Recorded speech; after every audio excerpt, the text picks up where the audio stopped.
Ainda é tensa a situação em Volta Redonda. A Companhia Siderúrgica Nacional Terminou com 3 mortos a ocupação pelo Exército da Companhia Siderúrgica Nacional.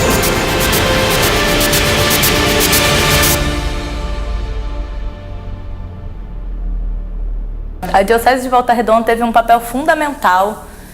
na resistência à ditadura no sul fluminense. Sobretudo com a chegada do Dom Valdir, a partir de 66, na Diocese de Barra do Piraí, Volta Redonda, ele abriu a igreja para uma série de movimentos que já tinham sido desarticulados na região desde 64, desde o 1º de abril de 64. A partir de então, o primeiro momento em que o Dom Valdir se apresenta publicamente como oposição ao regime militar e, sobretudo na região, ao 1º Batalhão de Infantaria Blindada, vai ser no ano de 67, quando ele, em primeiro lugar, se recusa a rezar, a celebrar uma missa em comemoração ao aniversário da Revolução de 64, como os militares chamavam o dia 1º de abril de 64, o golpe de 64, e obviamente gerando um desagrado de todos os militares da região. Posteriormente, logo em seguida, 2 meses depois, ele se apresenta novamente, publicamente, contra o regime militar, contra a ditadura militar na região, em defesa de 4 jovens que pertenciam à Juventude Diocesana Católica, um movimento católico aqui da região,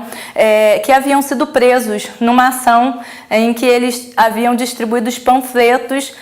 de insatisfação contra o regime e a situação econômica da cidade, criticando também a CSN na região. Então ele novamente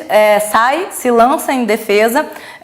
desses jovens e a partir daí gera uma inimizade, uma relação de tensão entre a Igreja Católica e o regime militar, com relação à figura de um coronel, que era o coronel Armênio Pereira, que vai ser alguém que vai perseguir o Dom Valdir e toda a Igreja Católica aqui no sul fluminense a partir de então, empreendendo uma campanha difamatória contra o bispo, contra a Igreja Católica, que era acusada então de ser a esquerda clerical aqui do sul fluminense e obviamente vinculada então a todo o movimento comunista que devia ser combatido pelas Forças Armadas. São movidos 3 IPMs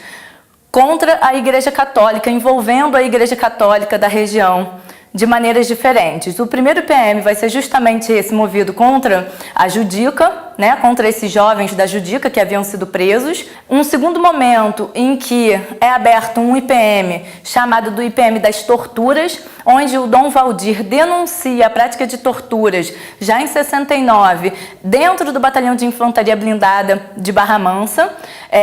e esse IPM tem um desfecho negativo para a resistência à ditadura militar. Inclusive, todos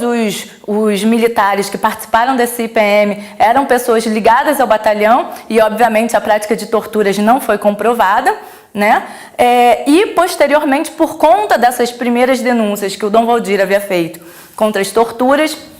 é aberto um terceiro IPM, chamado do IPM da subversão, que aí sim ficava clara toda a perseguição, toda a campanha difamatória contra a Igreja Católica aqui na região e, sobretudo, contra o bispo Dom Valdir. Então, nesse último IPM, o Dom Valdir é indiciado juntamente com mais 16 sacerdotes que estavam ligados a ele e que faziam uma campanha, de fato, de conscientização, que abriam as suas igrejas aqui na região para atuação não só de movimentos católicos que estavam se articulando, mas também de movimentos outros, do movimento sindical, muito forte, que também muito perseguido na região, e também de algumas organizações da esquerda revolucionária que se articularam com a Igreja Católica nesse momento e utilizaram o espaço da Igreja Católica para fazer a sua atuação, a sua contestação, a sua oposição ao regime militar. Então a Igreja Católica na região foi um grande guarda-chuva para todos esses movimentos, um guarda-chuva protetor de todos esses movimentos sociais na região, tanto católicos quanto de outras experiências que acabaram se agregando em torno da Igreja Católica, em torno do Dom Valdir, que havia aberto esse espaço e tornado isso possível. Então Dom Valdir vai ser o grande defensor dos direitos humanos, né? Vai se lançar nessa campanha de defesa dos direitos humanos contra a prática de torturas que acontecia dentro do batalhão e não só, né? Mas também em nível nacional, numa articulação mais geral com outros bispos do estado do Rio de Janeiro, como Dom Mauro Morelli, o bispo de Caxias e o bispo de Nova Iguaçu, e, enfim, numa campanha nacional também que a Igreja Católica havia se engajado, sobretudo nos anos 70, a partir de uma articulação com a própria CNBB.